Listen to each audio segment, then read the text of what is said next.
ซึกปลอง TNLA เพียวแบดลุ้มและเก็กลันตับปังเซาซึกทาง KIA เกาดีสองภายมีลองแข่งการซึกตกันเฮาแห้งไ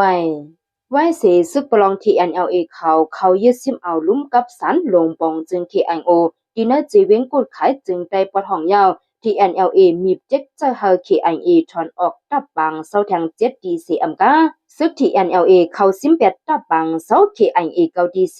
เฮ็ดเฮามีลองแข่งการซึกตกันมาทั้งสองฝ่ายก็ยิงแข่งเตอมาหรือเก่าว่าในเมื่อวันที่7เดือนมาร์ชปี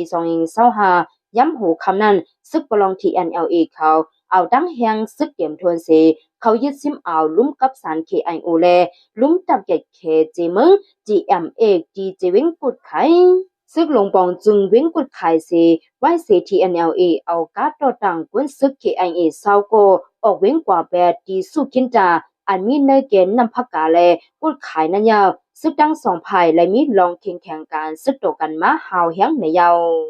ผู้เขาจุ้มตับเจ็ดเขนนาลินกุดขายไผ่เตอตับซึก KIA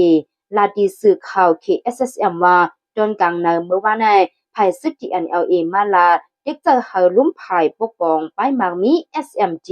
ลงปองจึง KIO เฮาคาอันมีดี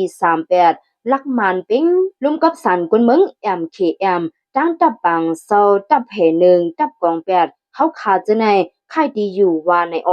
เขาว่าป้ออ่ำไข่เมื่อในตีเอาตับไปลินเขามาเพียวแปดเฮาคาว่าในออยู่กับรองในไผเฮาคาเดลาดเขาไว้ว่าเฮาคาเด็กไข่ตับปังเซาหืออ่ำไข่ตับปังเซานั้นเฮาคาเดเลยตังลาดีจั่นปาเหนือก่อนว่าในอเมื่อเจ้าในเขาว่าเมื่อผูกมาเฮาตีขึ้นมาอุกกันแชงในยาวเมื่อนั้นก้วยหนังเก่าลุ่มเอิง KIO อันมีจีกาเหลียงเก็กลานประดานกองสลันเลโฮนองดีเนอร์จีเว้งกุดขายนั่นก็ไล่ถูกภายซึก TNLA เขาเอาการซึกเด็กเด็งเฮาถอนออกว่านี่เขาเฮาซึกขาง KIA และ TNLA ทั้งสองจุ้มเกลิดปัญหากันไว้เพราะอำนันกูลองแปลงจังเจ้าคือเกิดขึ้นมาเมื่อว่าในซึก TNLA เขาอำปันคังเขาเสเฮาเขาไหวหน้ามือขึ้นในก้นปืนจีกดขายก็1ล้านในหนังจะเอาวันที่8เดือนปี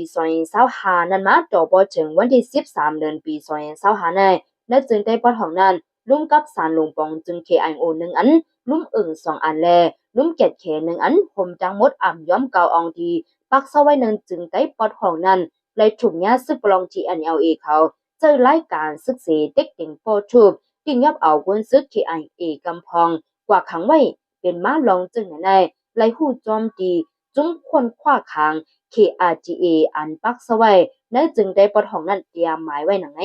ย้อนซึกปลอง TNLA และซึกคาง KIA เขา